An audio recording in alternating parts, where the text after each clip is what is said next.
From the 2009 SHOT Show in Orlando, Florida, this is the Shepherd Report, sponsored by Insight Tech Gear.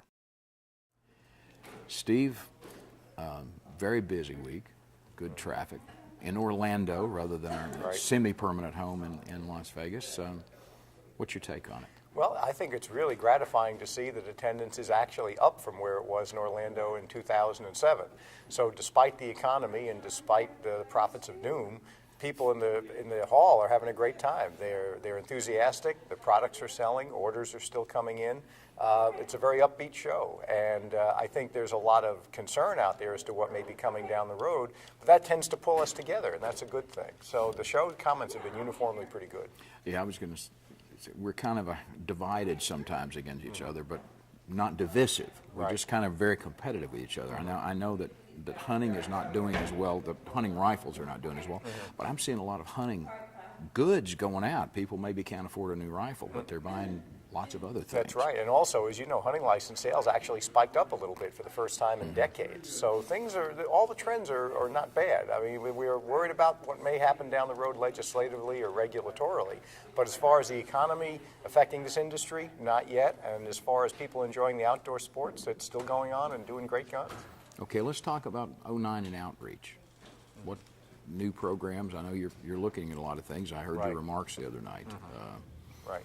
Well, we've convened something called Task Force 2020, which is a direct offshoot of the Shooting Sports Summit we held back in, I guess, last summer. Yeah. And what we're trying to do there is gather together about 24 different groups of people from all walks of the shooting sports, including the media, and try to get people together to figure out ways we can anticipate growing our sports. And the goal that we've set for ourselves, a mutually agreed on goal, is to increase participation in hunting and the shooting sports, all the shooting sports, by 20% over the next 5 years. Now that's a pretty big goal. But I think if you take the cumulative efforts of everybody doing all their individual activities and add them up, and we can show increases in all these areas, we can get to that goal. I mean, as I said, hunting licenses are going up, participation in recreational shooting is going up, ammunition sales are through the roof.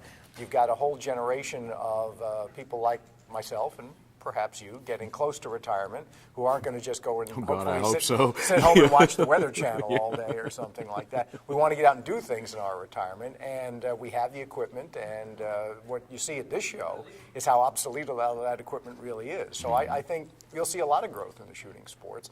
20% sounds like an ambitious goal, but I think when you consider the pool of people out there, the fact that we still enjoy widespread public support for hunting and shooting sports, despite what the general media may tell you, I think the future looks pretty good. And we do still have a court that hasn't shifted all that far yet. So that's true. That's very, very true. I mean, the political uncertainty. How much of that are you hearing? Well, quite a bit. We think what everyone seems to think is that because there's so many other problems with the economy, international relations, that kind of thing, that gun control will not be at the top of their list at the moment.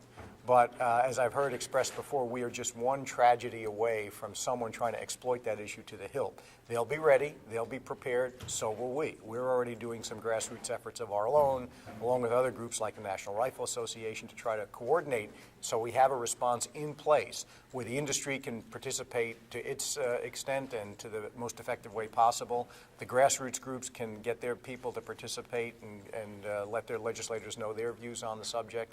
And together, we again have a united front and show the world that what we do is perfectly safe, it's legitimate, it's responsible, it's America. It's wholesale recreational activities, does not contribute to crime, and if you come after us, you're going to pay a price. So all these things put together, I think, make a good legislative response to the attacks that we know are coming.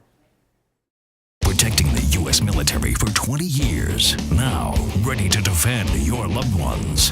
Dominate the darkness with the WX-150 Tactical Weapon Light from Insight Tech Gear. The unbreakable LED puts out 150 scorching lumens of blinding power or thug-debilitating strobe light. The machined aircraft-grade aluminum easily locks to your tactical rail and will stand up to maximum weapon shock. Dominate the darkness with the WX-150 Weapon Light from Insight Tech Gear.